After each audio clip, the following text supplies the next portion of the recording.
That was a lot of fun, Jess. Okay, welcome back. Well, one of the biggest contributors to climate change are the clothes that we wear on our back. But as we just saw in that edit with Jess, there are a lot of simple things that we can do to make our closets more sustainable. Here to talk us through some sustainable facts and fixes is Kelly Drennan. She's the founding executive director of Fashion Takes Action, a nonprofit organization focused on sustainability in fashion. Welcome to the show, Kelly.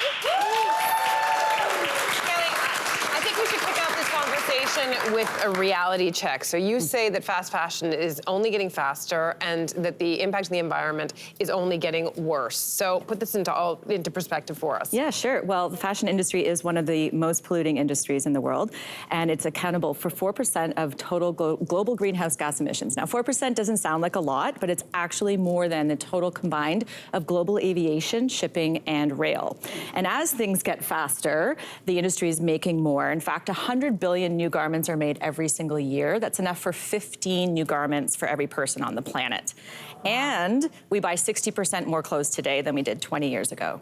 Yeah. Okay, what I love about your work is that you bring facts, but you also bring actionable items, like things we can actually do. So we're gonna go through a few facts, Sure. and then you're gonna sort of check us and then give us the fix also so we can do something about this.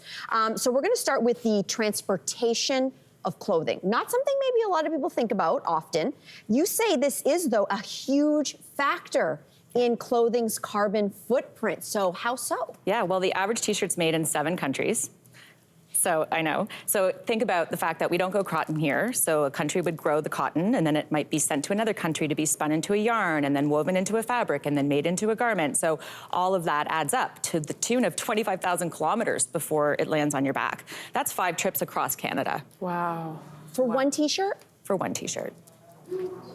Okay, so then let's now talk about a fix that we can apply and look out for when we're buying clothing to minimize the issue. What does that mean? Yeah, so read the hang tags, right? So it's not gonna be on the label in the garment, but it likely will be hanging off the tag if the company is doing anything to reduce those carbon emissions. So we're starting to see climate neutral companies as well. So it's about doing your research. Also, you can buy something that was made in Canada. Now, the whole thing won't have been made in Canada, but at least it's one less country than a garment that says made in China. Okay. So now let's talk about the way we use our clothing. The lifespan of an average piece of clothing is not as long as it could be. How bad is it really? Well, the average fast fashion garment is worn only 7 times. Yeah, and that's because it's super trendy, so we wouldn't want to be seen wearing it again next season, and it's poor quality, so it often will fall apart or get misshapen after a few wears. So what's a fix for that to maybe extend its usage? Well, first of all, investing in quality pieces that are classic and seasonal and seasonless, and that are going to last. That's the first thing we should be doing. And then learning to take better care of our clothes. Washing in cold water, hanging to dry, getting to stains right away, learning how to sew a hole in the toe of your sock. Those things are going to extend the life.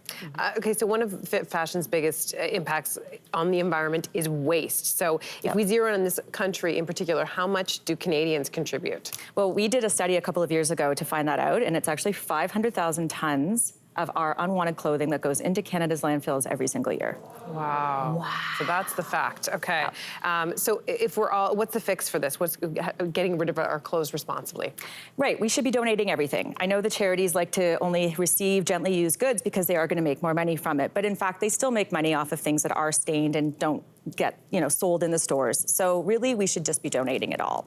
Yeah. Donations. Okay. Yeah. You say, this is an interesting one, you say that returns are one of the biggest ways that we contribute to waste as consumers. That sounds counterintuitive. What's happening there? Well, because of all this free shipping and because of this increase in online shopping, we don't know our size, we buy 3 things in 3 different sizes, we keep the one that fits and we send back the ones that don't. But most often, the quality of the garment, if it's fast fashion, the value of it is actually less than the cost of restocking that item, so it goes into the landfill. Wow. Okay, so what's the fix then?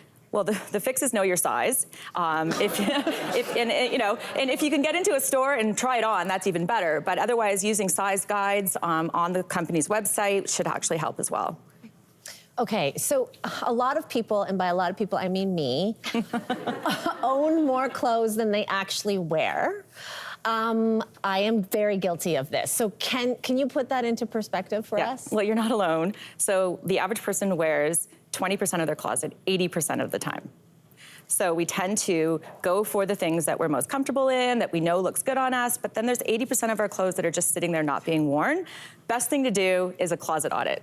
Throw on your favorite podcast or playlist, pull everything out of your closet and count them up and see how many t-shirts do you have, how many pairs of jeans, how many shoes, and then decide what you really need and then what you don't, you can donate. And that's the fix, do you think? Okay. That's the fix. That would be. Sure. Sorry.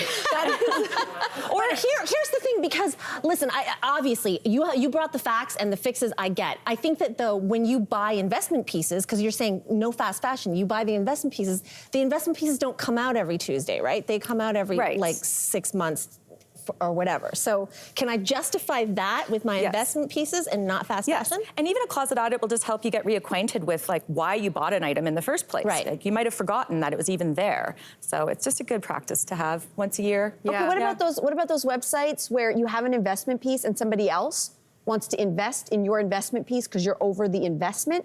Do you recommend those? Yeah. I don't know what you're talking about. Like, so you can It's a resale.